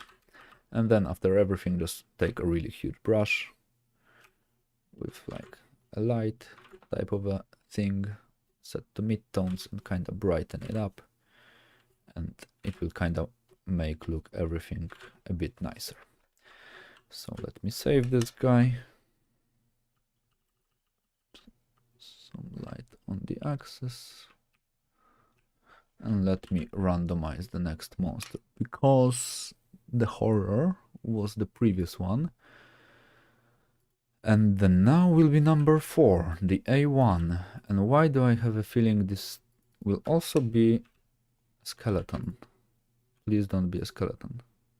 Red Storm. Okay, this is cool. I did already Stormlord, so definitely I will be able to at least see how better or worse the drawing will look like. So the next one will be a Red Storm. This one is done. It's a finish. And thanks everybody for watching. Subscribe if you haven't already. Comment in the video so it will get a little bit more traction. The YouTube video that told me how to improve the channel basically told me I have to force you to subscribe and whatnot, so subscribe now and everything, especially if you learn something. And yeah, on Monday, Tuesday, Wednesday. On Wednesday I will be doing a live stream with some drawing basics and everything, so also remember to tune in. into the live stream, so maybe you will learn something a little bit more technical about the drawings. And at Thursday, I will be doing an interview with Nick Kai, if anyone missed the information. So also remember to tune in. And thanks for watching, everybody, and have a nice day and everything. And yeah, enjoy the rest of your day or night or whatever, and see ya to the next time.